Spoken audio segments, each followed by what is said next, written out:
Hi hello ನಮಸ್ತೆ ಎಲ್ಲರಿಗೂ ಹೇಗಿದ್ದೀರಾ? ನಾನು ಮುಮ್ತಾಜ್. ಬನ್ನಿ ಇವತ್ತಿನ ವಿಡಿಯೋ ನೋಡೋಣ. ಇವತ್ತು ನಾನು ಪಾರ್ಟ್ 2 ವಿಡಿಯೋ ಹಾಕ್ತಾ ಇದ್ದೀನಿ. ನೆನ್ನೆ ವ್ಯಾನಿಲಾ ಸ್ಪೋಂಜ್ ಕೇಕ್ ಯಾವ ಥರ ಮಾಡೋದಂತ ಡೀಟೇಲ್ ವಿಡಿಯೋ ಹಾಕಿದೆ. ಡೀಟೇಲ್ ಆಗಿ ನಿಮಗೆ ಹೇಳ್ಕೊಟ್ಟಿದ್ದೇನೆ. ಅದು ನೋಡೋದವರಿದ್ದರೆ ನೋಡಿ. ಇವತ್ತಿನ ವಿಡಿಯೋದಲ್ಲಿ ನಮಗೆ ಕೇಕ್ ಐಸಿಂಗ್ ಯಾವ ಥರ ಮಾಡೋದಂತ ಇವತ್ತಿನ ವಿಡಿಯೋದಲ್ಲಿ ಡೀಟೇಲ್ ಆಗಿ ಹೇಳ್ಕೊಡ್ತೀನಿ. ವಿಡಿಯೋನ ಸ್ಕಿಪ್ ಮಾಡದೆ ಕೊನೆ ತನಕ ನೋಡಿ ನಿಮ್ಗೆ ಇಷ್ಟ ಆದರೆ ದಯವಿಟ್ಟು ನನ್ನ ಚಾನೆಲ್ ಸಬ್ಸ್ಕ್ರೈಬ್ ಮಾಡ್ಕೊಳ್ಳಿ. ಹಾಗೇನೆ ಲೈಕ್ ಮಾಡಿ ನಿಮ್ಮ ಫ್ಯಾಮಿಲಿ ಫ್ರೆಂಡ್ಸ್ ಜೊತೆ ವಿಡಿಯೋನ ಶೇರ್ ಮಾಡಿಕೊಡಿ. ನೋಡಿ, ಇದು ನಿನ್ನೆ ಮಾಡಿದ ಅದೇ ಸ್ಪೋಂಜ್ ಕೇಕ್. ಇದು 7 ಇಂಚ್ ಟಿನಲ್ಲಿ ಮಾಡಿದ್ದು. ಅದು ನಾವು ಇವಾಗ 3 ಲೇಯರ್ ಆಗಿ ಕಟ್ ಮಾಡ್ಕೋಬೇಕು. ಫಸ್ಟ್ ಕೇಕ್ ಕಟ್ ಮಾಡುವಾಗ ಡೈರೆಕ್ಟಾಗಿ ನಾವು ಇವಾಗ ಕಟ್ ಮಾಡಲಿಕ್ಕೆ ಲೇಯರ್ ಆಗಿ ಕಟ್ ಮಾಡೋದಾದರೆ ಅದು ಒಂದೇ ಥರ ಬರಲ್ಲ. ಅದಕ್ಕೋಸ್ಕರ ಫಸ್ಟ್ ಒಂದು ಚಾಕುವಿನಲ್ಲಿ ಇದು ಕೇಕ್ ರೌಂಡ್ ಶೇಪಲ್ಲಿ ಇದು ಮಾರ್ಕ್ ಮಾಡಬೇಕು. ಒಂದೇ ಅಳತೆಯಲ್ಲಿ ಮಾರ್ಕ್ ಮಾಡ್ಕೊಳ್ಳಿ. ಆ ಮಾರ್ಕಿಗೆ ನಾವು ಥ್ರೆಡ್ ಹಾಕ್ಕೊಂಡು ಥ್ರೆಡ್ಡಲ್ಲಿ ಕಟ್ ಮಾಡೋದಾದರೆ ಒಂದೇ ಅಳತೆಯಲ್ಲಿ ಸಿಗುತ್ತೆ, ಒಂದೇ ಥರ ಸಿಗುತ್ತೆ ಲೇಯರ್. ಇಲ್ಲಾಂದರೆ ಅದು ಒಂದು ಸೈಡ್ ದಪ್ಪ ಒಂದು ಸೈಡ್ ತೇಲು ಈ ಥರ ಎಲ್ಲ ಆಗುತ್ತೆ.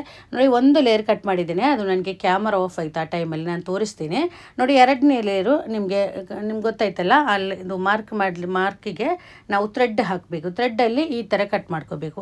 ಆವಾಗ ಒಂದೇ ಅಳತೆಯಲ್ಲಿ ಬರುತ್ತೆ. ನಾವು ಫಸ್ಟ್ ಟೈಮೆಲ್ಲ ಕಟ್ ಮಾಡುವಾಗ ಮತ್ತೆ ನಮಗೆ ಅಭ್ಯಾಸ ಆಗಿಬಿಟ್ರೆ ಅದು ನಾವು ಡೈರೆಕ್ಟಾಗಿ ನೈಫಲ್ಲಿ ಕಟ್ ಮಾಡ್ಕೋಬೋದು ಒಂದೇ ರೀತಿ ಅಳತೆಯಲ್ಲಿ. ಈ ಥರ ಫಸ್ಟ್ ಎಲ್ಲ ಮಾಡುವಾಗ ಥ್ರೆಡ್ಡಲ್ಲೇ ನೀವು ಕಟ್ ಮಾಡಿ, ಆವಾಗ ಒಂದೇ ರೀತಿಯಲ್ಲಿ ಸಿಗುತ್ತೆ ನಮಗೆ. ನೋಡಿ, 3 ಲೇಯರ್ ಈ ಥರ ಒಂದೇ ಅಳತೆಯಲ್ಲಿ ನಿಮ್ಗೆ ಕಾಣುತ್ತಲ್ಲ, ಈ ಥರ ಕಟ್ ಮಾಡ್ಕೊಂಡಿದ್ದೇನೆ. ಇದೇ ರೀತಿ ನೀವು ಕಟ್ ಮಾಡ್ಕೊಳ್ಳಿ. ಆಮೇಲೆ ನೋಡಿ, 2 ಪ್ಯಾಲೆಟ್ ನೈಫ್ ತಗೊಂಡಿದ್ದೇನೆ. ಮತ್ತು ನಮಗೆ ಕೇಕೆಲ್ಲ ಫಿನಿಶಿಂಗ್ ಮಾಡಬೇಕಲ್ಲ, ಅದಕ್ಕೋಸ್ಕರ ಒಂದು ಹಳೆ ಕಾರ್ಡ್ ತಗೊಂಡಿದ್ದೇನೆ. ಕಾರ್ಡಲ್ಲಿ ಮಾಡುವಾಗ ನಮಗೆ ನೀಟಾಗಿ ಬರುತ್ತೆ. ನಾನು ಜಾಸ್ತಿ ಕಾರ್ಡೇ ಯೂಸ್ ಮಾಡ್ತೀನಿ. ಮತ್ತು ನಮ್ಗೆ ಏನಾದರೂ ಡಿಸೈನ್ಸ್ ಎಲ್ಲ ಮಾಡಬೇಕಾದ್ರೆ ಈ ರೀತಿ ನೋಝಿಲ್ಸ್ ಎಲ್ಲ ಸಿಗುತ್ತಲ್ಲ, ಯಾವುದಾದ್ರೂ ನೋಝಿಲೆಲ್ಲ ಯೂಸ್ ಮಾಡಿದ್ರಾಯಿತು. ನಮ್ಗೆ ಯಾವ ರೀತಿ ಬೇಕೋ ಅದಕ್ಕೆ ಬೇಕಾದಂಥ ನೋಝಿಲ್ಸ್ ಯೂಸ್ ಮಾಡಿದ್ರಾಯಿತು. ಮತ್ತು ಪೈಪಿಂಗ್ ಬ್ಯಾಗ್ ಇದ್ದರೆ ಅದನ್ನು ತಗೊಳ್ಳಿ, ಇಲ್ಲಾಂದರೆ ಹಾಲಿನ ಕವರಲ್ಲಿ ಕೂಡ ಮಾಡ್ಕೋಬಹುದು. ಆಮೇಲೆ ನೋಡಿ, ಇದಕ್ಕೆ ವಿಪ್ಪಿಂಗ್ ಕ್ರೀಮ್ ಬೇಕು. ವಿಪ್ಪಿಂಗ್ ಕ್ರೀಮ್ ನಿಮಗೆ ಯಾವುದು ಸಿಗುತ್ತೆ ಅದನ್ನು ಯೂಸ್ ಮಾಡ್ಕೋಬೋದು. ನಾನಿವಾಗ ಈ ಒಂದು ಕ್ರೀಮ್ ತಗೊಂಡಿದ್ದೇನೆ. ಇದು ನಾನು ಫಸ್ಟ್ ಟೈಮ್ ಯೂಸ್ ಮಾಡೋದು. ಯಾವ ಥರ ಇದೆ ಅಂತ ಗೊತ್ತಿಲ್ಲ, ನೋಡಬೇಕು. ಒಂದೊಂದು ಕ್ರೀಮ್ ಒಂದೊಂದು ರೀತಿಯಲ್ಲಿರುತ್ತೆ. ಅದು ನಾವು ಬೀಟ್ ಮಾಡುವ ಟೈಮಿಂಗ್ ಎಲ್ಲ ಹೆಚ್ಚು ಕಮ್ಮಿ ಇರುತ್ತೆ. ಅದು ಕೆಲವೊಂದು ಕ್ರೀಮ್ಸ್ ಎಲ್ಲ ಕರೆಕ್ಟಾಗಿ ಬರಲ್ಲ, ಆ ರೀತಿಯೆಲ್ಲ ಇರುತ್ತೆ. ಇದು ನೋಡಬೇಕು. ಇದು ನಾನು ಫಸ್ಟ್ ಟೈಮ್ ಯೂಸ್ ಮಾಡ್ತಾ ಇದ್ದೀನಿ. ಇದು ನಮಗೆ 1 kg ಕೇಕ್ ಮಾಡುವಾಗ ನಾವೇನಾದರೂ ಡಿಸೈನ್ಸ್ ಎಲ್ಲ ಮಾಡೋದಾದರೆ ಕರೆಕ್ಟಾಗಿ 2 ಕಪ್ ಬೇಕಾಗುತ್ತೆ ನಮಗೆ. ಇಲ್ಲ ಅಂದರೆ ಜಸ್ಟ್ ಫಿನಿಶಿಂಗ್ ಕ್ರೀಮೆಲ್ಲ ಹಾಕಿ ಫಿನಿಶ್ ಮಾಡೋದಾದರೆ 1.5 to 1.25 ಕಪ್ಪಿನಷ್ಟು ನಮಗೆ ಸಾಕಾಗುತ್ತೆ. ಆಮೇಲೆ ಇದು ಸ್ವಲ್ಪ ತಿಕ್ಕಾಗಿದೆ ಕ್ರೀಮ್. ನಾರ್ಮಲಾಗಿ ಸ್ವಲ್ಪ ಲೂಸ್ ಇರುತ್ತೆ, ಇದು ಸ್ವಲ್ಪ ಗಟ್ಟಿಯಾಗಿದೆ. ನೋಡಿ, ಇದು ಸಿಹಿ ಇಲ್ಲ ಅಂದರೆ ನಮಗೆ ಸಕ್ಕರೆ ಪೌಡ್ರ್ ಹಾಕಬೇಕು. ನಾನಿವಾಗ ಇಷ್ಟು ಕ್ರೀಮಿಗೆ 5 ಟೇಬಲ್ ಸ್ಪೂನ್, ದೊಡ್ಡ ಸ್ಪೂನಲ್ಲಿ 5 ಸ್ಪೂನ್ ಫುಲ್ಲಾಗಿ ಸಕ್ಕರೆ ಪೌಡ್ರ್ ಮಾಡ್ಕೊಂಡಿದ್ದೇನೆ. ಸಕ್ಕರೆ ಪೌಡ್ರ್ ಮಾಡಿಕೊಂಡೇ ಹಾಕಬೇಕು. ಅದು ನಾವು ಬೀಟ್ ಮಾಡುವಾಗ ಸ್ವಲ್ಪನೇ ಹಾಕೊಳ್ಳಿ. ಅದು ಫಸ್ಟ್ ಸ್ಪೀಡ್ ಸೆಕೆಂಡ್ ಸ್ಪೀಡಲ್ಲಿ ಅಷ್ಟು ಸಾಕು. ಒಂದು 2 ನಿಮಿಷ ಅಥವಾ ಒಂದು 3 ನಿಮಿಷ. ಕೆಲವೊಂದು ಕ್ರೀಮ್ಸ್ ಎಲ್ಲ ನಾನು ಹೇಳ್ದಾಗೆ ಸ್ವಲ್ಪ ಟೈಮಿಂಗ್ ಎಲ್ಲ ಹೆಚ್ಚು ಕಮ್ಮಿ ಇರುತ್ತೆ. ಸ್ಮೂತಾಗಿ ನಾವು ಇದು ಬೀಟ್ ಮಾಡ್ಕೋಬೇಕು. ಸಕ್ಕರೆ ಸ್ವಲ್ಪನೇ ಹಾಕೊಳ್ಳಿ. ಮತ್ತು ಸಿಹಿ ಇರುವ ಕ್ರೀಮ್ ಆದರೆ ಸಕ್ಕರೆ ಹಾಕೋದು ಬೇಡ, ಹಾಗೇನೆ ಮಾಡಿದ್ರಾಯಿತು. ಆಮೇಲೆ ಗಲ್ಫಲ್ಲೆಲ್ಲಾದರೆ ಅಲ್ಮರೈ ವಿಪ್ಪಿಂಗ್ ಕ್ರೀಮ್ ಸಿಗುತ್ತಲ್ಲ, ಅದರಲ್ಲಿ ಕೇಕ್ ಮಾಡಲಿಕ್ಕೆ ಕರೆಕ್ಟ್ ಆಗಲ್ಲ, ಸರಿಯಾಗಲ್ಲ. ಅದು ಬೇಡ, ಬೇರೆ ಯಾವುದಾದ್ರೂ ತಗೊಂಡ್ರಾಯಿತು. ಮತ್ತು ವಿಪ್ಪಿಂಗ್ ಕ್ರೀಮ್ ಪೌಡ್ರ್ ಕೂಡ ಸಿಗುತ್ತೆ, ಅದರಲ್ಲಿ ಕೂಡ ಮಾಡ್ಕೋಬೋದು. ನೋಡಿ, ಕ್ರೀಮ್ ಬೀಟ್ ಮಾಡಿ ಆಯಿತು. ನೋಡಿ, ಈ ಥರ ಇರಬೇಕು, ಸ್ಮೂತಾಗಿರಬೇಕು. ನಾವು ಕ್ರೀಮ್ ಎತ್ತುವಾಗ ಅದು ಕೆಳಗಡೆ ಬೀಳಬಾರ್ದು, ಆ ರೀತಿಯಲ್ಲಿ ಆ ಒಂದು ಹದದಲ್ಲಿ ಬೀಟ್ ಮಾಡ್ಕೋಬೇಕು. ಗಟ್ಟಿ ಆಗಬಾರ್ದು. ಜಾಸ್ತಿ ಟೈಮ್ ಬೀಟ್ ಮಾಡಿದರೆ ಅದು ಒಳಗಡೆ ಏರೆಲ್ಲ ಹೋಗಿ ಟೈಟ್ ಆಗುತ್ತೆ. ಟೈಟ್ ಆದರೆ ಕರೆಕ್ಟಾಗಿ ಬರಲ್ಲ, ಫಿನಿಶಿಂಗ್ ಚೆನ್ನಾಗಿರಲ್ಲ ಕೇಕ್. ನೋಡಿ, ಈ ರೀತಿ ಕ್ರೀಮ್ ರೆಡಿ ಆಯಿತು. ಆಮೇಲೆ ನೋಡಿ, ನಮಗೆ ಕೇಕ್ ಮೇಲೆ ಹಾಕಲಿಕ್ಕೆ ಶುಗರ್ ಸಿರಪ್ಪು ಬೇಕು. ಅದಕ್ಕೆ 3/4 ಕಪ್ ನೀರಿಗೆ 4 ಟೇಬಲ್ ಸ್ಪೂನ್ ಸಕ್ಕರೆ ಹಾಕಿ ಚೆನ್ನಾಗಿ ಕುದಿಸ್ಕೊಂಡು ಅದು ತಣ್ಣಗಾಗಬೇಕು. ನೋಡಿ, ಇವಾಗ ಈ ಶುಗರ್ ಸಿರಪ್ ಚೆನ್ನಾಗಿ ತಣ್ಣಗಾಗಿದೆ. ಬಿಸಿ ಇರುವಾಗ ಕೇಕ್ ಮೇಲೆ ಹಾಕಬಾರ್ದು. ಶುಗರ್ ಸಿರಪ್ ರೆಡಿಯಾಗಿದೆ. ಆಮೇಲೆ ನೋಡಿ, ಕ್ರೀಮ್ನ ನೀವು ಈ ಥರ ಒಂದು ಪೈಪಿಂಗ್ ಬ್ಯಾಗ್ಗೆ ಹಾಕಿದ್ದೇನೆ. ಪೈಪಿಂಗ್ ಬ್ಯಾಗ್ ಇಲ್ಲ ಅಂದರೆ ಹಾಲಿನ ಕವರ್, ಯಾವುದಾದ್ರೂ ಕವರಲ್ಲಿ ಹಾಕಿದರೆ ಆಯಿತು. ಕವರ್ ಯೂಸ್ ಮಾಡುವಾಗ ಫಸ್ಟ್ ಟೈಮ್ ಎಲ್ಲ ಮಾಡುವಾಗ ನಾವು ಈ ಥರ ಪೈಪಿಂಗ್ ಬ್ಯಾಗ್ ಯೂಸ್ ಮಾಡೋದಾದರೆ ಜಾಸ್ತಿ ಕ್ರೀಮ್ಸ್ ಎಲ್ಲ ವೇಸ್ಟ್ ಆಗಲ್ಲ. ಇಲ್ಲಾಂದರೆ ಫಸ್ಟ್ ಮಾಡುವಾಗ ಸ್ವಲ್ಪ ಕ್ರೀಮ್ಸ್ ಎಲ್ಲ ವೇಸ್ಟ್ ಆಗಲಿಕ್ಕೆಲ್ಲ ಚಾನ್ಸ್ ಇರುತ್ತೆ. ಅದಕ್ಕೋಸ್ಕರ ನೋಡಿ, ಟರ್ನ್ ಟೇಬಲ್ ಇಲ್ಲ ಅಂದರೆ ಈ ಥರ ಒಂದು ಬೌಲ್ ಇಟ್ಟು ಅದರ ಮೇಲೆ ಈ ರೀತಿ ತಟ್ಟೆ ಇರುತ್ತಲ್ಲ, ತಟ್ಟೆ ಇಟ್ಟು ಅದರ ಮೇಲ್ಗಡೆ ಕೇಕ್ ಇಟ್ಟು ಅದರಲ್ಲಿ ಮಾಡಿದ್ರಾಯಿತು. ಟರ್ನ್ ಟೇಬಲ್ ಇಲ್ಲ ಅಂದರೆ ಇದ್ದರೆ ಇದೇ ಥರ ಮಾಡ್ಕೊಳ್ಳಿ. ನೋಡಿ, ಒಂದು ಟರ್ನ್ ಟೇಬಲ್ ತೊಗೊಂಡಿದ್ದೇನೆ. ಕೇಕ್ ಬೋರ್ಡ್ ಇದ್ದರೆ ಅದನ್ನೇ ಇಟ್ಕೊಳ್ಳಿ. ಫಸ್ಟ್ ನಾವು ಬೋರ್ಡ್ ಇಟ್ಟು ಅದರ ಮೇಲ್ಗಡೆ ಇದು ಫಸ್ಟ್ ಲೇಯರ್ ಇಡಬೇಕು. ಇಟ್ಟು ಶುಗರ್ ಸಿರಪ್, ಈ ರೀತಿ ಶುಗರ್ ಸಿರಪ್ಪು ಹಾಕೊಳ್ಳಿ. ನನ್ನ ಕೈಯಲ್ಲಿ ಇವಾಗ ಬೋರ್ಡು ಇರಲಿಲ್ಲ. ನಾನು ತುಂಬ ದಿನ ಆಯಿತು ಕೇಕ್ ಎಲ್ಲ ಮಾಡಿ. ಬೋರ್ಡ್ ಇದ್ದರೆ ಫಸ್ಟ್ ಬೋರ್ಡ್ ಇಟ್ಕೊಂಡು ಒಳ್ಳೆ ಲೇಯರ್ ನೋಡಿ, ಫಸ್ಟ್ ನಾವು ಇಡುವಾಗ ಒಳ್ಳೆ ಲೇಯರ್ ಇಡಬೇಕು. ಫಸ್ಟ್ ಮತ್ತು ಲಾಸ್ಟ್ ಲೇಯರ್ ಉಂಟಲ್ಲ, ಅದು ನೀಟಾಗಿ ಫಿನಿಶಿಂಗ್ ಇರುವ ಲೇಯರ್ ಇರುತ್ತಲ್ಲ, ಅದನ್ನೇ ಇಡಬೇಕು. ಮಧ್ಯೆ ನಮಗೆ ಇದು ಕೇಕ್ ಎಲ್ಲ ಯಾವಾಗಲೂ ಮಾಡುವಾಗ ಮಧ್ಯೆ ಎಲ್ಲ ಸ್ವಲ್ಪ ಕಟ್ ಮಾಡುವಾಗೆಲ್ಲ ಆಚೆ ಈಚೆ ಎಲ್ಲ ಆದರೂ ಪರವಾಗಿಲ್ಲ, ನಾವು ಅದು ಕ್ರೀಮ್ ಹಾಕಿ ಅಡ್ಜಸ್ಟ್ ಮಾಡಲಿಕ್ಕೆ ಆಗುತ್ತೆ. ಫಸ್ಟ್ ಲೇಯರ್ ಮತ್ತು ಲಾಸ್ಟ್ ಲೇಯರ್ ನಾವು ಇಡ್ತೀವಲ್ಲ, ಅದು ಫಿನಿಶಿಂಗ್ ಇರುವ ಲೇಯರ್ ನೋಡಿ ಇಡಬೇಕು. ಆಮೇಲೆ ನೋಡಿ ಶುಗರ್ ಸಿರಪ್ ಎಲ್ಲ ಕಡೆನೂ ಆಗಬೇಕು, ಕಮ್ಮಿ ಆಗಬಾರ್ದು ಜಾಸ್ತಿ ಆಗಬಾರ್ದು. ಕಮ್ಮಿ ಆದರೆ ಕೇಕ್ ತಿನ್ನುವಾಗ ಡ್ರೈ ಆಗಿರುತ್ತೆ, ಜಾಸ್ತಿ ಆಗಬಾರ್ದು ನೋಡ್ಕೊಳ್ಳಿ. ಎಲ್ಲ ಕಡೆನೂ ಶುಗರ್ ಸಿರಪ್ ಆಗಬೇಕು. ಆಮೇಲೆ ನೋಡಿ ಈ ಥರ ಕ್ರೀಮ್ ಹಾಕಿದರೆ ಆಯಿತು. ಕ್ರೀಮ್ ಜಾಸ್ತಿ ಗಟ್ಟಿ ದಪ್ಪದಲ್ಲೇ ಹಾಕೋದು ಬೇಡ, ಇದೇ ಥಿಕ್ನೆಸ್ಸಲ್ಲಿ ಸಾಕು. ನಿಮ್ಗೆ ಕಾಣುತ್ತಲ್ಲ ಇದೇ ರೀತಿ ಹಾಕೊಳ್ಳಿ. ಆಮೇಲೆ ಪ್ಯಾಲೆಟ್ ನೈಫಲ್ಲಿ ನೋಡಿ ಈ ಥರ ಮಾಡ್ಕೊಳ್ಳಿ ಈ ರೀತಿ. ಆಮೇಲೆ ನೋಡಿ ನಾವು ಈ ಥರ ಫಿನಿಶಿಂಗ್ ಮಾಡುವಾಗ ಅದು ನೈಫಲ್ಲಿ ಎಕ್ಸ್ಟ್ರಾ ಬರುವ ಕ್ರೀಮ್ ಉಂಟಲ್ಲ ಅದನ್ನು ತಗೋಬೇಕು. ಫಸ್ಟ್ ತಗೊಂಡು ಅದು ಕ್ಲೀನ್ ಮಾಡಿಕೊಂಡೇ ಮತ್ತೆ ಯೂಸ್ ಮಾಡಬೇಕು. ಇಲ್ಲಾಂದರೆ ಅದು ಕ್ರಮ್ಸೆಲ್ಲ ಇರುತ್ತಲ್ಲ, ಕೇಕ್ ಕ್ರಮ್ಸೆಲ್ಲ ಅದಕ್ಕೆ ಅಂಟಿಕೊಂಡು ಅದು ಕರೆಕ್ಟಾಗಿ ನೀಟಾಗಿ ಬರಲ್ಲ, ಫಿನಿಶಿಂಗ್ ಚೆನ್ನಾಗಿರಲ್ಲ.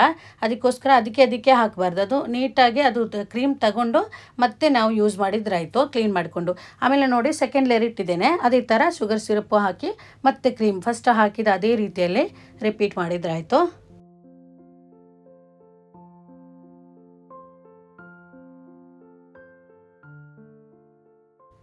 ನೋಡಿ ಮೂರನೇ ಲೇಯರ್ ಇಟ್ಟಿದ್ದೇನೆ, ಅದೇ ಥರ ಫಸ್ಟ್ ಇದು ನಾವು ಶುಗರ್ ಸಿರಪ್ಪು ಹಾಕ್ಕೊಂಡು ಕ್ರೀಮ್ ಹಾಕಿದ್ರಾಯಿತು. ಈ ಟೈಮಲ್ಲಿ ಇದಕ್ಕೆ ಜಾಸ್ತಿ ಕ್ರೀಮ್ ಬೇಡ, ಇದು ನಾವು ಫಸ್ಟ್ ಕ್ರಮ್ ಕೋಟ್ ಮಾಡಬೇಕು.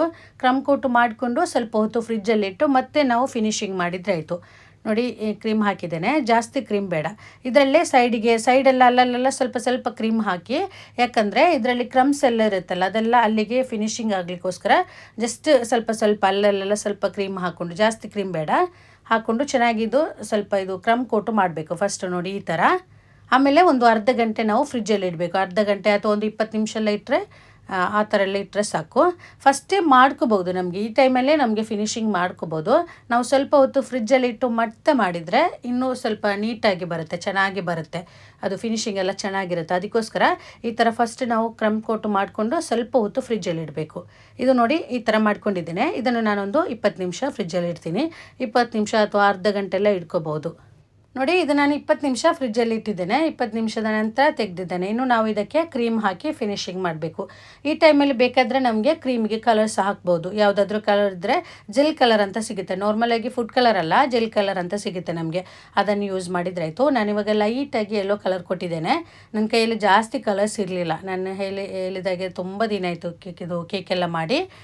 ಇದ್ದ ಕಲರ್ ನಾನು ಅಡ್ಜಸ್ಟ್ ಮಾಡಿದ್ದೇನೆ, ಲೈಟಾಗಿ ಎಲ್ಲೋ ಕಲರ್ ಕೊಟ್ಟಿದ್ದೇನೆ. ನೋಡಿ ಈ ಥರ ಫಿನಿಶಿಂಗ್ ಮಾಡುವಾಗ ಚೆನ್ನಾಗಿ ಎಲ್ಲ ಭಾಗದಲ್ಲೂ ಕ್ರೀಮ್ ಹಾಕಬೇಕು. ಕ್ರೀಮ್ ಹಾಕ್ಕೊಂಡು ಈ ಥರ ಫಿನಿಶಿಂಗ್ ಮಾಡಿದ್ರಾಯಿತು. ಮತ್ತು ಈ ಪ್ಯಾಲೆಟ್ ನೈಫಲ್ಲಿ ಬರುವ ಎಕ್ಸ್ಟ್ರಾ ಕ್ರೀಮ್ ಉಂಟಲ್ಲ ಅದನ್ನು ಅದಕ್ಕೆ ಮತ್ತೆ ಹಾಕಬಾರ್ದು.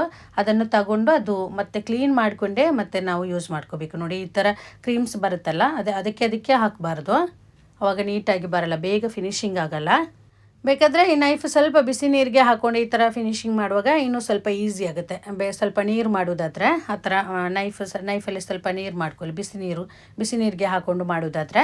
ಆಮೇಲೆ ನೋಡಿ ಈ ಥರ ಇನ್ನೂ ಮತ್ತು ನಾವು ಸೈಡಲ್ಲಿ ಏನಾದರೂ ಡಿಸೈನ್ಸ್ ಎಲ್ಲ ಕೊಡೋದಾದರೆ ಅಷ್ಟು ಫಿನಿಶಿಂಗ್ ಏನೂ ಬೇಕಾಗಿಲ್ಲ. ಜಸ್ಟ್ ಕ್ರೀಮ್ ಹಾಕಿ ಒಂದು ಸಲ ಫಿನಿಶಿಂಗ್ ಮಾಡಿಕೊಂಡು ಮತ್ತೆ ಡಿಸೈನ್ ಏನಾದರೂ ಡಿಸೈನ್ ಮಾಡಿದ್ರಾಯಿತು. ಆವಾಗ ಅಷ್ಟು ನಮಗೆ ಇದು ಫಿನಿಶಿಂಗ್ ಸೈಡಲ್ಲೆಲ್ಲ ಬೇಕಂತಿಲ್ಲ. ನೋಡಿ ಕಾರ್ಡ್ ಯೂಸ್ ಮಾಡಿಕೊಂಡು ಈ ಥರ ಮಾಡ್ಕೊಳ್ತಾ ಇದ್ದೀನಿ. ಮತ್ತು ನಾವು ಮನೆಯಲ್ಲೇ ಮಾಡೋದಾದರೆ ಅಷ್ಟು ಜಾಸ್ತಿ ಫಿನಿಶಿಂಗ್ ಎಲ್ಲ ಬೇಕಂತಿಲ್ಲ. ಫಸ್ಟ್ ಟೈಮೆಲ್ಲ ಮಾಡುವಾಗ ಸ್ವಲ್ಪ ಕಷ್ಟ ಅನಿಸುತ್ತೆ, ಮತ್ತು ಅದು ಕರೆಕ್ಟಾಗಿ ಬರುತ್ತೆ, ಮಾಡಿ ಮತ್ತು ಅದು ಕರೆಕ್ಟಾಗಿ ಬರುತ್ತೆ.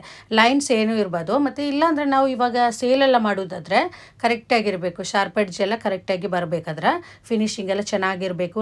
ಸ್ವಲ್ಪನೂ ಲೈನ್ಸ್ ಇರಬಾರ್ದು, ಮೇಲ್ಗಡೆ ಮತ್ತು ಅದರ ಸೈಡ್ ಭಾಗದಲ್ಲೆಲ್ಲ ಲೈನ್ಸ್ ಇರಬಾರ್ದು. ಲೈನ್ಸ್ ಬರದ ಹಾಗೆಯೇ ಈ ಥರ ಚೆನ್ನಾಗಿ ಫಿನಿಶಿಂಗ್ ಮಾಡಬೇಕು. ಮೇಯ್ನಾಗಿ ಇದರ ಶಾರ್ಪ್ ಎಡ್ಜ್ ಅದು ಕರೆಕ್ಟಾಗಿರಬೇಕು, ಅದು ನೋಡ್ಕೊಳ್ಳಿ. ನಾವು ಅದು ಸ್ವಲ್ಪ ದಿನ ನಂಗೆ ಫಸ್ಟೆಲ್ಲ ಮಾಡುವಾಗ ಕರೆಕ್ಟಾಗಿ ಬರಲ್ಲ, ಮತ್ತೆ ಅದು ನಾನು ಹೇಳ್ದಾಗೆ ಕರೆಕ್ಟ್ ಆಗುತ್ತೆ. ನಮಗೆ ಒಂದು 2 ಸಲ 3 ಸಲ ಎಲ್ಲ ಮಾಡಿ ನೋಡುವಾಗ ಮತ್ತೆ ಕರೆಕ್ಟಾಗಿ ಬರುತ್ತೆ. ಮತ್ತು ಇದು ಕೇಕ್ ಒಂದು ಸೈಡ್ಗೆ ಆಗಿದೆ, ಅದು ಮಧ್ಯ ಭಾಗದಲ್ಲಿ ತರಬೇಕು. ಅದು ನಾನು ತೋರಿಸ್ತೀನಿ, ಪ್ಯಾಲೆಟ್ ನೈಫ್ ಯೂಸ್ ಮಾಡ್ಕೊಂಡು ಅದು ಮಧ್ಯದಲ್ಲಿ ಮಾಡ್ಕೋಬೋದು. ಅದು ತೋರಿಸ್ತೀನಿ ಯಾವ ಥರ ಮಾಡೋದಂತ. ನೋಡಿ ಈ ರೀತಿ ಫಿನಿಶಿಂಗ್ ಮಾಡ್ಕೊಂಡಿದ್ದೀನಿ. ಇದರಲ್ಲಿ ಸ್ವಲ್ಪ ಲೈನ್ಸ್ ಎಲ್ಲ ಇದೆ ನೋಡಿ, ಸೈಡಲ್ಲೆಲ್ಲ ಸ್ವಲ್ಪ ಲೈನ್ಸ್ ಇದೆ. ನಾವು ಸೇಲ್ ಮಾಡುವಾಗ ಇದು ಕರೆಕ್ಟಾಗಿರಬೇಕು, ಲೈನ್ಸ್ ಸ್ವಲ್ಪನೇ ಇರಬಾರ್ದು. ಮನೆಯಲ್ಲೆಲ್ಲ ಮಾಡೋದಾದರೆ ಪರವಾಗಿಲ್ಲ, ಸ್ವಲ್ಪ ಲೈನ್ಸ್ ಎಲ್ಲ ಇದ್ದರೆ. ಆಮೇಲೆ ನೋಡಿ ಸ್ವಲ್ಪ ಕ್ರೀಮ್ಗೆ ಸ್ವಲ್ಪ ಡಾರ್ಕ್ ಕಲರ್ ಆಗಿ ಮಾಡ್ಕೊಂಡಿದ್ದೇನೆ. ಈ ಥರ ಏನಾದರೂ ಡಿಸೈನ್ಸ್ ಎಲ್ಲ ನಮಗೆ ಇಷ್ಟ ಬರೋ ಡಿಸೈನ್ ಕೊಡ್ಬೋದು. ಇದೇ ಡಿಸೈನ್ ಮಾಡಬೇಕಂತಿಲ್ಲ, ಯಾವುದು ನಮಗೆ ಇಷ್ಟ ಬರುತ್ತೆ ಅದನ್ನು ಮಾಡ್ಕೋಬೋದು. ರೋಸ್ ಎಲ್ಲ ಮಾಡೋದಾದರೆ ರೋಸ್ ಕೂಡ ಮಾಡ್ಕೋಬೋದು. ಆಮೇಲೆ ನೋಡಿ ಈ ಥರ ಇದು ನಾವು ಫಿನಿಶಿಂಗ್ ಎಲ್ಲ ಮಾಡುವಾಗ ಬೋರ್ಡಲ್ಲೆಲ್ಲ ಸೈಡಲ್ಲೆಲ್ಲ ಕ್ರೀಮ್ಸ್ ಎಲ್ಲ ಇರುತ್ತೆ, ಅದೆಲ್ಲ ಚೆನ್ನಾಗಿ ನೀಟಾಗಿ ಮಾಡ್ಕೋಬೇಕು, ಕ್ಲೀನ್ ಮಾಡ್ಕೋಬೇಕು.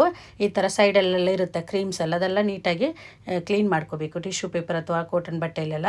ಆಮೇಲೆ ನೋಡಿ ಇದು ಒಂದು ಸೈಡಿಗೆ ಆಗಿದೆಲ್ಲ ಕೇಕ್, ಅದು ಪ್ಯಾಲೆಟ್ ನೈಫ್ ಯೂಸ್ ಮಾಡಿಕೊಂಡು ಮೆಲ್ಲನೆ, ಏನೂ ಆಗಲ್ಲ, ಅದು ಕೇರ್ಫುಲ್ಲಾಗಿ ಅದು ಮಧ್ಯಭಾಗದಲ್ಲಿ ಈ ಥರ ತಂದರೆ ಆಯಿತು ನೋಡಿ, ಈ ರೀತಿ ಮಾಡಿದರೆ ಆಯಿತು.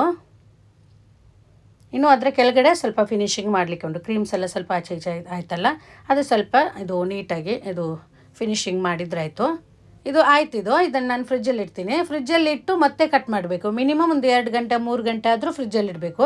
ನಾವು ಕೇಕೆಲ್ಲ ಮಾಡಿ ಕೂಡಲೇ ನಾವು ಕಟ್ ಮಾಡಿ ತಿನ್ನೋದಾದ್ರೆ ಅದು ಅಷ್ಟು ಚೆನ್ನಾಗಿರಲ್ಲ. ಫ್ರಿಜ್ಜಲ್ಲಿಟ್ಟು ಕೋಲ್ಡ್ ಮಾಡಿಕೊಂಡು ತಿನ್ನಬೇಕು, ಆವಾಗ ಚೆನ್ನಾಗಿರುತ್ತೆ. ಇದು ನಾನು ರಾತ್ರಿ ಫಿನಿಶಿಂಗ್ ಮಾಡಿದ್ದು, ರಾತ್ರಿ ಫುಲ್ಲು ಫ್ರಿಜ್ಜಲ್ಲಿಟ್ಟು ನೆಕ್ಸ್ಟ್ ಡೇ ಮಧ್ಯಾಹ್ನ ಕಟ್ ಮಾಡ್ತಾ ಇದ್ದೀನಿ. ನೋಡಿ ಎಷ್ಟು ಚೆನ್ನಾಗಿ ಬಂದಿದೆ ಅಂತ. ಸಾಫ್ಟ್ ಆದಂಥ ವ್ಯಾನಿಲಾ ಕೇಕ್ ತುಂಬಾ ಚೆನ್ನಾಗಿರುತ್ತೆ, ತುಂಬಾ ಟೇಸ್ಟಿಯಾಗಿರುತ್ತೆ ಈ ಒಂದು ಕೇಕ್. ನೀವು ಕ್ರಿಸ್ಮಸ್ಗೆಲ್ಲ ಕೇಕ್ ಮಾಡುವಾಗ ಈ ಒಂದು ವ್ಯಾನಿಲಾ ಕೇಕ್ ಮಾಡಿ ನೋಡಿ, ತುಂಬ ಚೆನ್ನಾಗಿ ಬರುತ್ತೆ. ನಾವು ಆಚೆ ಕಡೆಯಿಂದೆಲ್ಲ ಬೇಕರಿಯಿಂದೆಲ್ಲ ತರೋದಾದರೆ ಅದು ಅಷ್ಟು ಚೆನ್ನಾಗಿರಲ್ಲ. ಈ ಥರ ಮನೆಯಲ್ಲಿ ಮಾಡೋದಾದರೆ ನಮ್ಮ ಮಕ್ಕಳಿಗೆಲ್ಲ ಫ್ರೆಶ್ ಕೇಕ್ ಕೊಡ್ಬೋದು. ಕೆಲವೊಂದು ಸಲ ಬೇಕರಿಯಲ್ಲೆಲ್ಲ ಸಿಗೋದು, ಅದು ಸ್ವಲ್ಪ ದಿನ ಮುಂಚೆನೇ ರೆಡಿ ಮಾಡಿಟ್ಟಿದ್ದ ಕೇಕೆಲ್ಲ ಕೊಡ್ತಾರೆ, ಆಮೇಲೆ ಡ್ರೈ ಆಗಿರುತ್ತೆ, ಅದೆಲ್ಲ ಆ ಥರ ಎಲ್ಲ ಇರುತ್ತೆ, ಚೆನ್ನಾಗಿರಲ್ಲ, ಟೇಸ್ಟ್ ಇರಲ್ಲ, ಈ ಥರ ಎಲ್ಲ ಇರುತ್ತೆ. ಈ ರೀತಿ ನಾವು ಅದು ಅಟ್ಲೀಸ್ಟ್ ಮನೇಲಿ ಏನಾದರೂ ಫಂಕ್ಷನ್ ಎಲ್ಲ ಬರುವಾಗ ಕೂಡ ಈ ಥರ ಕೇಕ್ ಮಾಡ್ಕೋಬೋದು. ತುಂಬ ಚೆನ್ನಾಗಿರುತ್ತೆ, ತುಂಬಾ ಟೇಸ್ಟಿಯಾಗಿರುತ್ತೆ. ನೀವು ಮಾಡಿ ನೋಡಿ, ನಿಮ್ಗೆಲ್ರಿಗೂ ಇಷ್ಟ ಆಗ್ಬೋದು. ಇವತ್ತಿನ ವಿಡಿಯೋ ನಿಮಗೆ ಇಷ್ಟ ಆದರೆ ದಯವಿಟ್ಟು ನನ್ನ ಚಾನೆಲ್ ಸಬ್ಸ್ಕ್ರೈಬ್ ಮಾಡ್ಕೊಳ್ಳಿ, ಹಾಗೇನೆ ಲೈಕ್ ಮಾಡಿ, ನಿಮ್ಮ ಅಭಿಪ್ರಾಯ ಕಮೆಂಟ್ ಮೂಲಕ ತಿಳಿಸಿ, ಮತ್ತು ನಿಮ್ಮ ಫ್ಯಾಮಿಲಿ ಫ್ರೆಂಡ್ಸ್ ಜೊತೆ ವಿಡಿಯೋನ ಶೇರ್ ಮಾಡಿಕೊಡಿ. ಇನ್ನೊಂದು ಒಳ್ಳೆ ರೆಸಿಪಿಯೊಂದಿಗೆ ಮತ್ತೆ ಸಿಗ್ತೀನಿ. Thank you.